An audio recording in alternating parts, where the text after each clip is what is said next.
David Boyle and I'm quitting alcohol. So I had a little look at the flights back to Australia today just to see what's going on, because I heard Australia is thinking about opening the borders in December, allowing some international flights into the prison colony. So I had a little look to see how much it was going to cost if I wanted to go back to Australia. And the cheapest flight was 10,000 Australian dollars, and the most expensive flight was 20,000 Australian dollars one way. That is per person, one way. And there were only two flights. There was the $10,000 or the $20,000 flight. So unless that comes down by at least $9,000 to $19,000, I might as well get a dot tattooed on my head and call myself Akil, because I will be here for the long fucking haul. Surely it will come down at some point. It has to, doesn't it?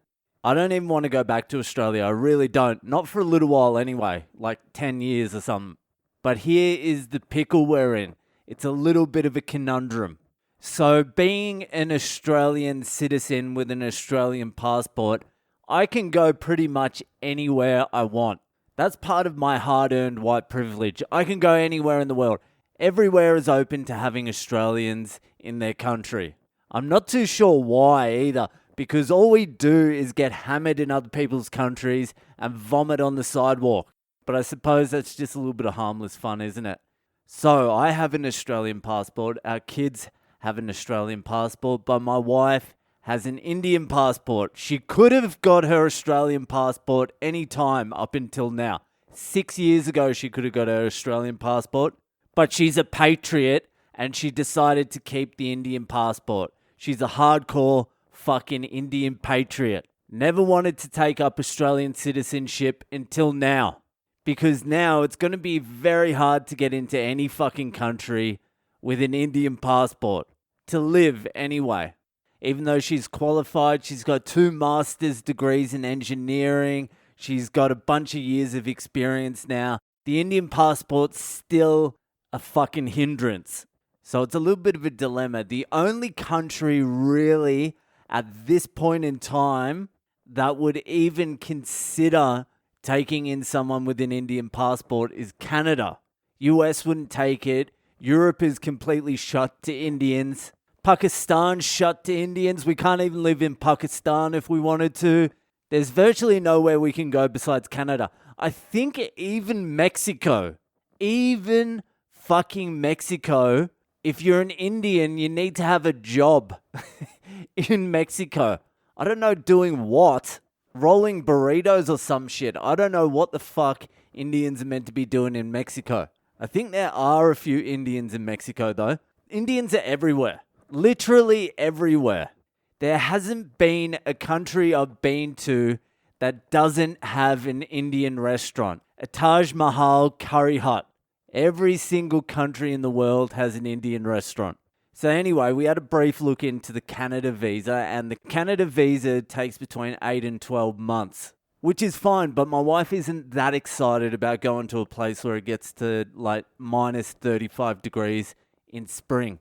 So the Canada's an option. Another option is go back to Australia, which I'm very reluctant to, hang out there for a little while. My wife becomes a citizen of Australia, and then we can move around a little bit easier. It'll be easier to get into the US.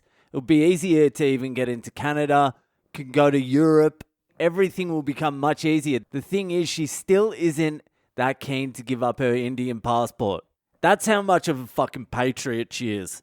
She is a fucking patriot. Despite how much of a fucking burden that Indian passport is, she is loyal to it.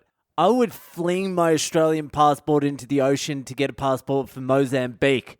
That's how loyal I am. No, actually, that is a lie. I love my Australian passport. It has saved me so much time, so many forms. Because whenever we go somewhere, my wife has to apply months ahead, fill out a bunch of different forms, and I just rock up to the country. It's the fucking best. Even when we went to Morocco, they only let her in for 3 weeks. I could have stayed there the rest of my life. I could have started an opium suicide cult in the middle of the fucking desert and they still would never have asked me to leave. And I still might do that. The other thing is my wife's Australian permanent residency is running out in June next year. So we've got like 7 months. Apparently she can renew it from here, but the information we were getting was fucking dicey. So I'm not too sure that if that lapses, it's going to be a problem renewing her permanent residency. It shouldn't be because she's married to an Australian and both her kids are Australian. So it shouldn't be. But with this COVID bullshit, you don't know what's going on. You don't know what fucking hoops they're going to make you fucking jump through now. So that's another possible curveball. It's all up in the air at the moment, but plans need to be put in place. Actually, they don't need to be put in place. I'm happy to stay here for another year if need be. I'm not leaving here until I go to Everest Base Camp, until I go to Nepal. Sri Lanka is only an hour and a half flight from here, and they've just opened up as well. I've been to Sri Lanka though. I would prefer to go somewhere else. And I'm already in India. What am I going to Sri Lanka for? To see slightly different looking Indians. Sri Lanka is fucking nice though. I went there just after the war had finished in whenever the fuck it was, 2011 or some shit. And there were no tourists at all. It was fucking great. And then I heard tourism picked up and it became a bit of a fucking nightmare. But anyway, maybe I'll take up my Indian passport. How about that? Become a true fucking patriot. I don't know what's going to happen from here, how it's going to play out. I feel like Mexico, maybe Argentina. I don't know. I'm confused. Everyone's confused. But since the wedding's finished, I've felt like we're in a little bit of limbo land here, where we don't know what's going on. But I feel like I need to be moving somewhere. Even if we decided to stay another year here, I'm fine with that. Anyway, these are things that are going to be fucking worked out over the next few months. That'll do for tonight. If you're enjoying the podcast, give it a share around, and I'll see you the fuck later.